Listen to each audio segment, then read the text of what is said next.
শুভ নববর্ষ সবাইকে। আশা করছি সবার পহেলা বৈশাখ খুবই ভালো গিয়েছে। এবছর আমার মনে হলো আমি একদম প্রপারলি পহেলা বৈশাখ করব বাসায় অ্যান্ড বাহিরে। সো আমি চলে গেলাম মাটির হাঁড়ি পাতিল কেনার জন্য পহেলা বৈশাখের 2-3 দিন আগে। আমি গিয়েছিলাম দুয়েল চত্বরে অ্যান্ড এটা নিয়ে আমি একটা ভিডিও পোস্ট করেছি, আশা করছি আপনারা দেখেছেন। এবার পহেলা বৈশাখ নিয়ে আমাদের বাসায় আমাদের সবারই অনেক বেশি ইন্টারেস্ট ছিল, যে কারণে আমরা বেশ কিছুদিন আগে থেকে পহেলা বৈশাখের প্রিপারেশন শুরু করি একটু একটু করে। পহেলা বৈশাখের ঠিক 3 থেকে 4 দিন আগে আমরা বাসায় বাতাসা, চিড়া ভাজা অ্যান্ড চিড়ার মোয়া বানিয়েছিলাম গুড় দিয়ে। চিড়ের মোয়াটা যদিও আমরা পারফেক্টভাবে বানাতে পারিনি, বাট হয়েছে। অ্যান্ড আমার হঠাৎ করে মনে হলো যে পহেলা বৈশাখের আয়োজনে পিঠা না হলে কেমন হয়, তাই না? তো আমি আমার আম্মুকে বলেছিলাম যে আমরা এরকম বাসায় পহেলা বৈশাখ সেলিব্রেট করবো, এভাবে এভাবে তুমি কিছু পিঠা বানিয়ে পাঠাও। সো আমার আম্মু কী করলো, সাথে সাথেই সে পহেলা বৈশাখের একদিন আগেই তেলের পিঠা, দেন আমাদের কুমিল্লা বা ব্রাহ্মণবাড়িয়া এলাকায় ফেমাস পাক্কন পিঠা বানিয়ে পাঠায়।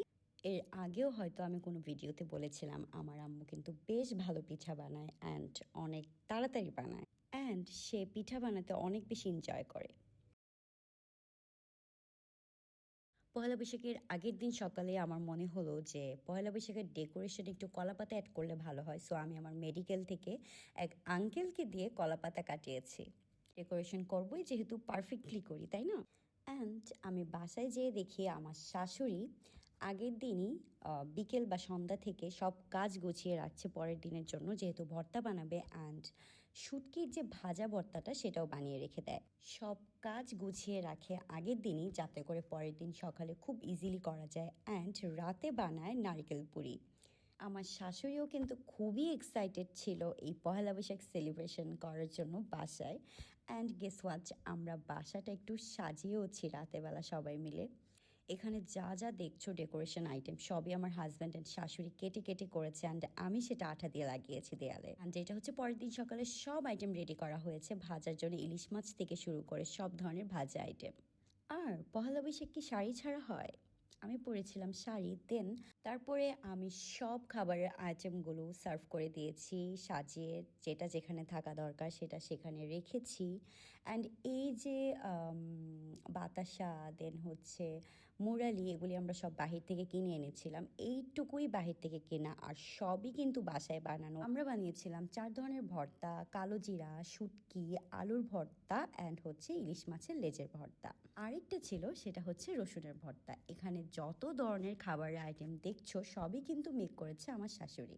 অ্যান্ড আমি প্লেটার সাজিয়ে নিয়েছি খাওয়ার জন্য। দেখতে খুবই লোভনীয় লাগছে, তাই না? অবশ্যই থ্যাঙ্কস টু মামুনি, যে এত কষ্ট করে রান্না করেছে আমাদের জন্য সব কিছু। আমরা যা যা চেয়েছি, যেভাবে সেলিব্রেট করতে চেয়েছি সেভাবেই সেলিব্রেট করার জন্য সে আমাদেরকে হেল্প করেছে।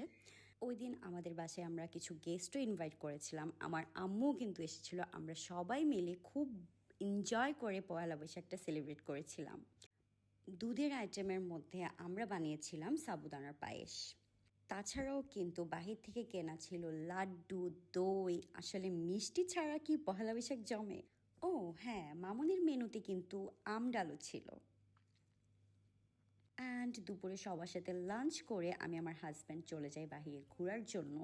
বাট এত মানুষের চাপ আর এত গরম ছিল, অল্প একটু ঘুরেই আমি বাসে চলে এসেছি। তোমাদের পহেলা বৈশাখ কেমন গিয়েছে কমেন্টে কিন্তু অবশ্যই জানাবে। Thank you for watching.